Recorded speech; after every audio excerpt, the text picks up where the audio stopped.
Assalamualaikum warahmatullahi wabarakatuh. Salam sejahtera untuk kita semua. Pada kesempatan ini kami akan menjelaskan materi tentang pembelajaran berdiferensiasi pada bagian demonstrasi kontekstual topik 2 dengan topik aspek-aspek pembelajaran berdiferensiasi. Pertama, saya akan memperkenalkan terlebih dahulu anggota kelompok kami. Yang pertama ada Erinda Larasati, yang kedua ada Rositawati atau saya sendiri, dan yang ketiga ada Anggit Alfi Suyudi. Pada bagian pertama, saya akan sedikit memaparkan mengenai definisi dari pembelajaran berdiferensiasi.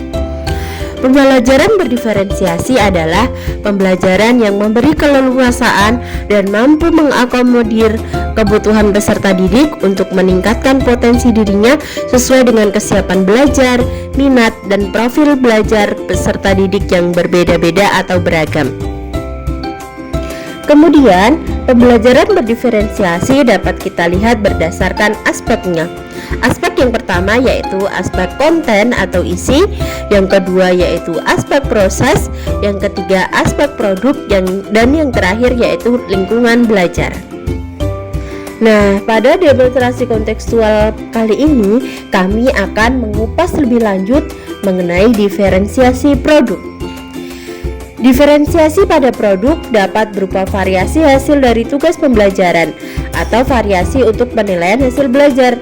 Tugas dan penilaian untuk masing-masing peserta didik dibuat beragam namun tetap mengacu pada tujuan pembelajaran yang sama. Wujudnya bisa beragam. Selanjutnya kita akan melihat bentuk-bentuk produk pada pembelajaran berdiferensiasi. Produk itu sendiri merupakan sesuatu yang ada wujudnya, bisa berbentuk karangan, tulisan, infografis, video pembelajaran, dan sebagainya. Misalnya, pada pembelajaran berdiferensiasi, pada bab kearifan lokal, guru dapat memberikan tugas dalam berbagai variasi seperti berikut. Contoh produk yang pertama yang dapat dihasilkan oleh peserta didik dalam pembelajaran berdiferensiasi yaitu berupa produk mind mapping. Yang kedua dapat berupa slide presentasi yang dibuat dengan sekreatif mungkin oleh peserta didik. Produk selanjutnya yaitu bisa berupa poster dan infografis.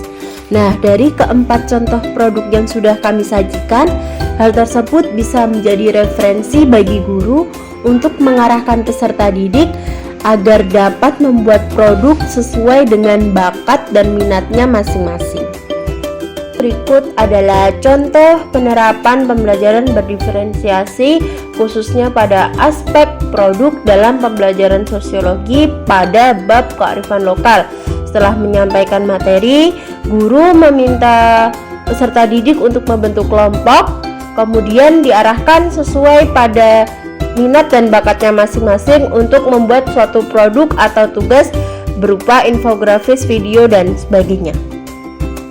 Lalu kita dapat melihat bersama langkah-langkah pembelajaran sosiologi pada materi kearifan lokal. Di situ ada mulai memberi dari persepsi awal, kemudian guru meminta peserta didik untuk mengamati gambar dan video, dilanjutkan dengan peserta didik diarahkan untuk berkelompok.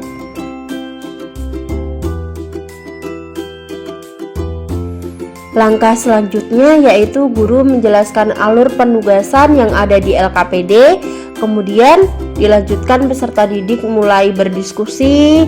Lalu setelah berdiskusi maka peserta didik akan presentasi di depan kelas akan produk yang sudah dihasilkan, dan yang terakhir guru memberikan penilaian terhadap produk yang sudah dibuat oleh peserta didik. Nah, yang terakhir kami akan menampilkan contoh LKPD pada materi kearifan lokal di kelas 12 IPS.